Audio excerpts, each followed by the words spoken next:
So this is rather simple and messy. I, 24-year-old female, am an affair baby. My father, 75-year-old male, had me with my mother, 60-year-old female, while still being married to someone else, then divorced his first wife when I was 4 and married my mom 2 years later. Because of the age gap and the general mess of the situation, I never truly had any relationships with my father's side of the family. For them, I was just an unexpected person to exist, which I am totally okay with since I have a great loving family on my mother's side anyway. So since my birth, we have settled on this lovely mutual agreement where they pretend I don't exist, and I forget that my father is not an orphan. Lovely. The only person who decided to break this mutual indifference pact was my half-sister, 55-year-old female. I probably also need to mention that my father was somewhat wealthy when he started dating my mother.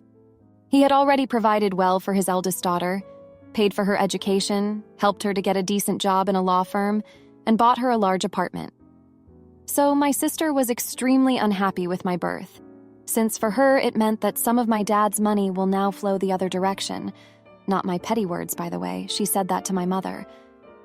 And not only that, according to my mother's words, confirmed by my father and grandparents, she had been harassing my mom throughout her entire, very complicated pregnancy, to the extent that my mother ended up in a hospital. My sister then found a way to call her even there and wished she had a miscarriage.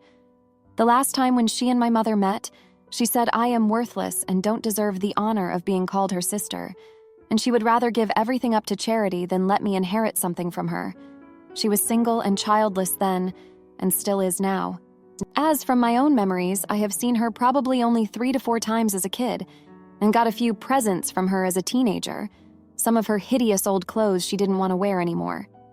She decided it would be hilarious to just send them to my mother in a garbage bag, so I donated them to charity upon her forgotten wishes.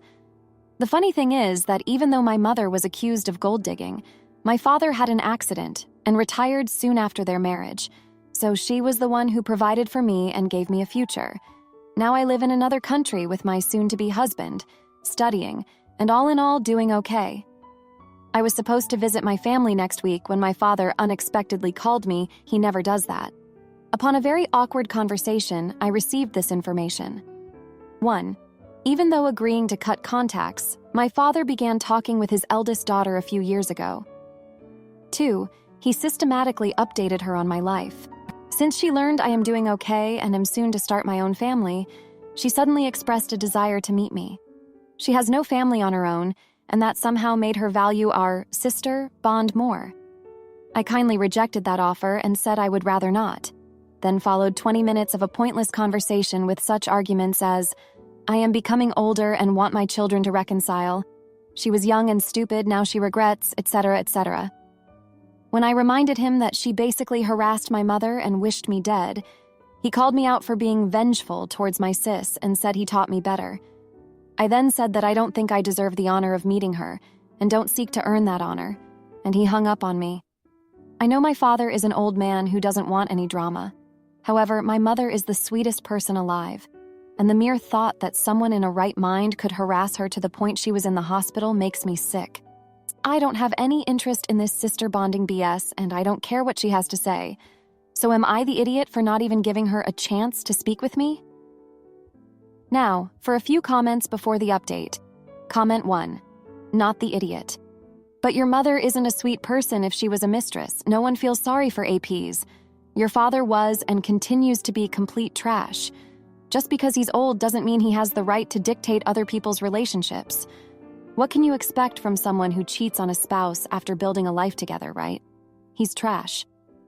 Your mother also deserved everything that came her way, but you definitely didn't. You didn't ask to be born into this situation, and your sister extending her hatred to a child makes her a psycho. Whatever the reason your sister wants a relationship with you, it can't be a good thing. Keep her away. Comment 2. However, my mother is the sweetest person alive. It's wrong for them to take their anger out on you, but don't forget, your mom and dad destroyed their family with their selfish actions. That was not sweet to your sister and her mom. Then your dad married his mistress, and then cut contact with his daughter because of the mistress. They should have directed all their anger at that, but your loving mother is no saint in all this. And I suggest that your sister has had years to consider the situation and may have realized you are not to blame for the awful things your parents did to her family. Now for the update, thanks for sticking around. A lot has happened since my last post. So my half-sister, the one who's been nothing but trouble, decided to show up unannounced at my doorstep. Yeah, the one who lives across the ocean.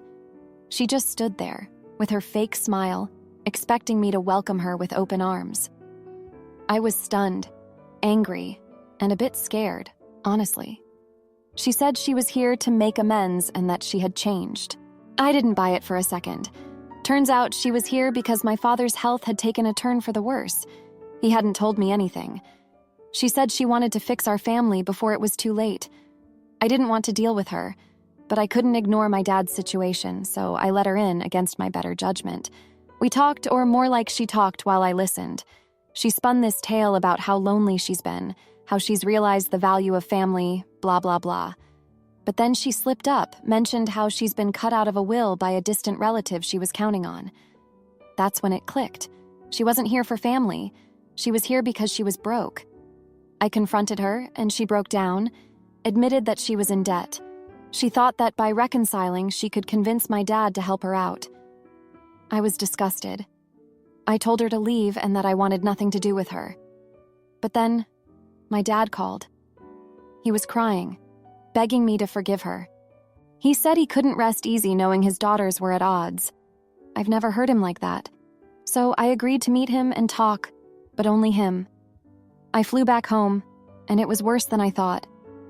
My dad was really sick, and it looked like he didn't have much time left. We had a heart-to-heart, and he apologized for everything, for not being there, for the mess he caused. It was a lot to process. While I was there, my sister tried to corner me, talking about how we should put everything behind us for Dad's sake. But I saw right through her. She was still the same person, just with a new angle. I told her that I was here for Dad, not for her, and that she should sort out her own life. Then, the news dropped.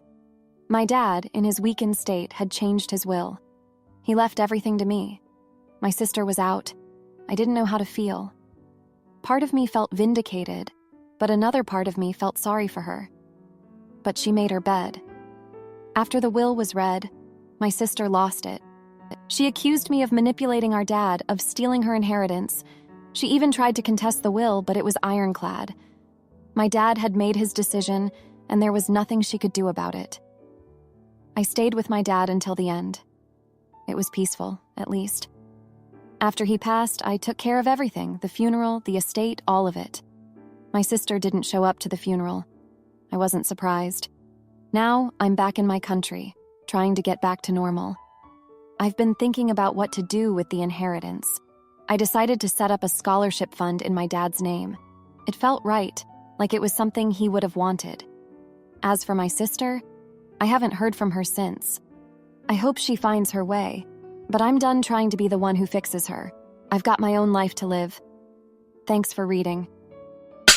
My husband threw coffee in my face as a prank and laughed with his family.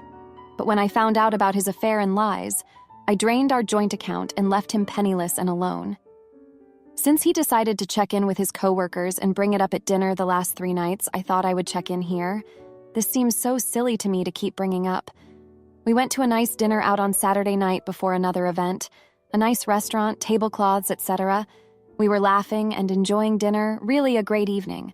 My husband, myself, and our 2 teenagers. At the end of dinner, we all ordered a cappuccino with dessert. The kids added a ton of sugar to theirs, and with permission, I reached my spoon over to my daughter's cappuccino to taste hers. As I was carefully bringing the spoon back to my mouth, and he intentionally, as a joke, when the spoon of coffee got close to my face, he grabbed my arm and shook it, splashing it on my face, shirt, and the table. Not a huge mess, but took 2 little cocktail napkins to clean up. I didn't laugh. He was cracking up. It hurt my feelings and embarrassed me. My eyes started to well up, but determined not to ruin the night. I just cleaned up. The kids were not impressed with his antics, which, speculating here, was probably why he apologized. I accepted his "I'm sorry, but I was just messing with you" apology. When he noticed my eyes were welling up, He said very loudly, "Oh my God, are you freaking crying?" To which I replied, "No, I'm not," then went back to enjoying the night and the after-dinner event, determined not to let it mess up our family date night. I thought it was over. The last 2 nights at family dinner, he has made jabs every time someone mentions really anything. He will say, "At least I didn't cry and ruin dinner," over and over again. Mind you, a single tear never fell. Mascara was not compromised. Not an eye was dabbed except to get coffee drops off of my face. When even the kids were like, okay, getting old, he said that sometimes he forgets he can't rough house with me like the guys. So I said, okay, name one time where you have thrown food at one of your guy friends or coworkers. He could not. I said, even with your best friend, when have you as an adult in your late 30s or early 40s been out and been like, F it, I'm gonna splash this drink to be funny? He couldn't. Still not fighting about it, just making a point. Like it's not normal behavior.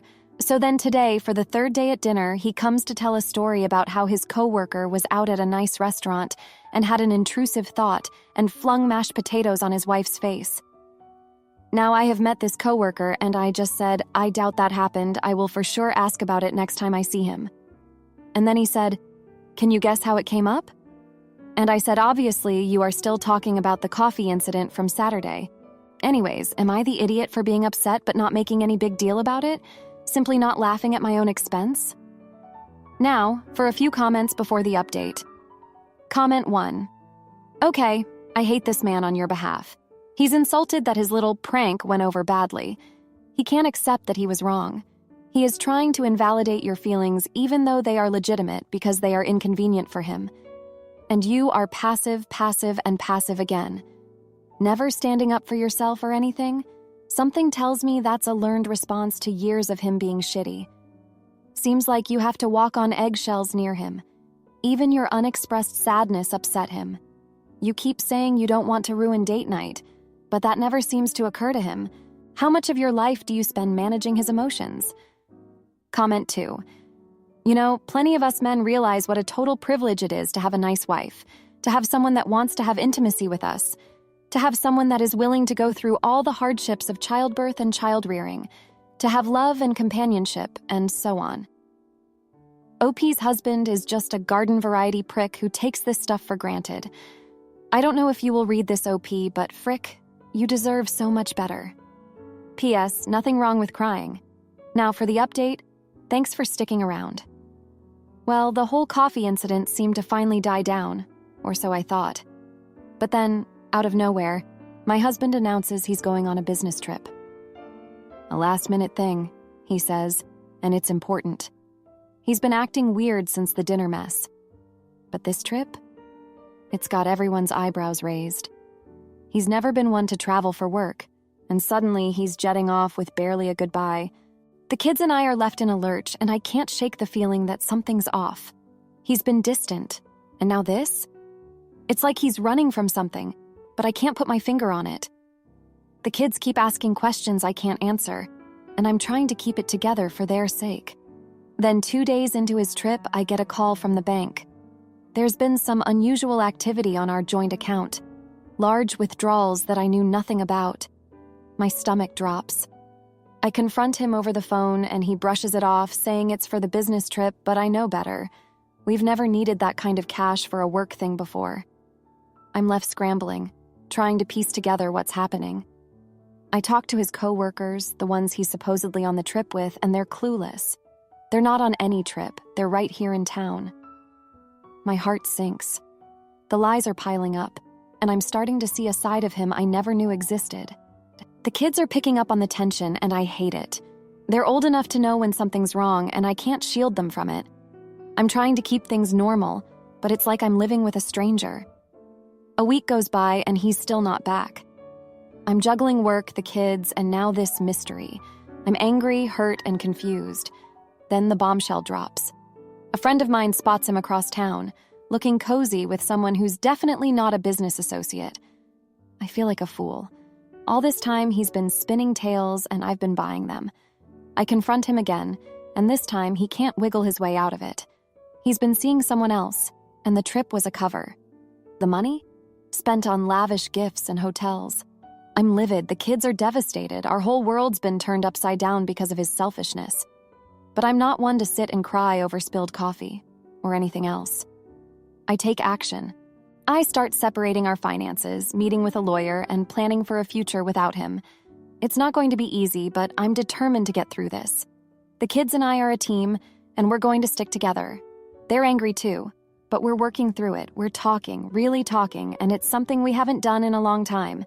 It's like we're rediscovering each other, finding strength in our bond. As for him, he's oblivious to the storm he's created. He thinks he can charm his way back into our lives, but he's wrong. He's underestimated me, and he's going to realize that too late. Thanks for hearing me out. My boss's wife seduces me and costs me my job, so I expose her affair and watch as her marriage crumbles. I, 52-year-old, met Jane, not real name, 56-year-old, through work. I work in construction, and she works as a business manager at a school. 3 months ago, my company started some work at the school, and I was introduced to her as the project manager. The work went well, and there was some very minor flirting from both of us, but I would never overstep that boundary as she is a client. On my last inspection visit in January, we walked through all the completed work, and she asked if I wanted to go for a coffee next door. I said sure, and we got a table and started chatting. This is where things changed. During the conversation, she said she had a work function on Saturday night and asked if I would be her +1. I said yes because I was extremely attracted to her. She's hot as hell, and she told me to meet at her place so we could get an Uber to the event and have a few drinks while there. I got to her place as agreed, and we headed to the event. We had an awesome night where the flirting intensified, including some slow dancing, but nothing further. At the end of the event, we got an Uber back to her place, and she invited me in. She then excused herself to get changed and came back out wearing a semi-see-through robe and sat next to me on the couch. It only took a few seconds before we were at it like teenagers. I left in the morning feeling amazing, thinking I'd like to see this go further. A week later, she called and asked if I'd like to spend the weekend at her place. Of course, I said yes, and that weekend we only left the bedroom to get food. It was amazing. During the following week, I called her up and asked if she wanted to spend the next weekend at my place. Her response was not what I was expecting. She said her husband is back from a business trip to China and she can't this weekend. What the actual frick? She said it so casually, like it wasn't a big deal. I told her I do not date people who are already in a relationship and I didn't want to see her again. Here's where I may be the jerk. The situation had pissed me off, and I hate cheaters, so I looked up her husband on Facebook and sent him a direct message through Messenger, explaining what happened. 2 days later, she called multiple times, which I ignored, then text-bombed me, calling me a piece of shit and saying I had no right to tell her husband anything. She said I was being petty and that I ruined her marriage. I simply texted back that I despise cheaters and would never have gone near her if I knew she was married, and her husband deserves to know. I have spoken to my boss to let him know what happened, as it may come up later. I've also spoken to my friend group about it, and the responses are split. Some are saying that I did the right thing because they would want to know if it was their wife, but my boss and a few other friends say I should have left it alone and minded my own business. So Reddit, am I the jerk? Now for a few comments before the update. Comment 1. My boss and a few other friends say I should have left it alone and minded my own business. Brother, it became your business the minute she mentioned her husband to you, the guy she was sleeping with. Definitely not the idiot, and I think you did the right thing, no matter if she says you ruined her marriage. She ruined it herself. Comment 2. NTA, who wouldn't want you to tell them if it was their wife or husband? Of course, it sucks for her, but I feel like she has absolutely no right to be upset, since she violated both her husband's and your trust by lying and cheating. Now for the update, thanks for all the comments on my last post. Well, things escalated quickly after I cut ties with Jane. I thought that would be the end of it, but I was wrong. The day after I told Jane it was over, I got a call from her husband. He was furious, not just with her, but with me too. He accused me of ruining his life and threatened to come to my workplace to confront me. I tried to calm him down, saying I had no idea she was married, but he wouldn't listen. I hung up feeling like I was in some twisted soap opera. Then, out of nowhere, my boss calls me into his office. Turns out, Jane's husband had made good on his threat. He showed up at the construction site, causing a scene, demanding to see me. My boss was livid. He said the company couldn't afford this kind of drama and that I was suspended until further notice. I couldn't believe it. I was being punished for something I didn't even know I was a part of. I spent the next few days at home feeling like a fool. I replayed everything in my head, trying to figure out where I went wrong. Then, another surprise dropped. Jane's husband had filed for divorce and named me as the reason for the breakdown of their marriage.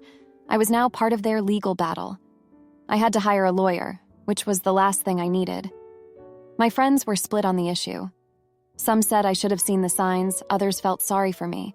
But one thing was clear, my personal life was now a mess, and it was affecting my job. A week later, my boss called me back in.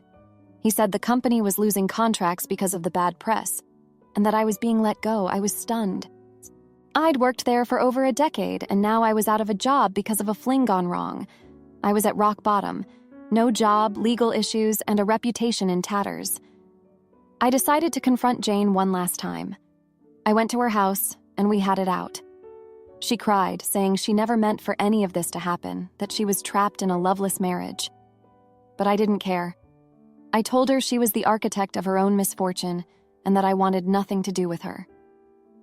I walked away from her house that day, feeling a mix of anger and relief. I was done with Jane and the whole sordid affair. I had to start rebuilding my life, but at least I was free from her web of lies. Thanks for reading. If you liked this video, you'll probably like these too. Also, while you're here, please consider subscribing. It's your support that keeps this channel alive and allows me to make better and longer videos. Have a great day.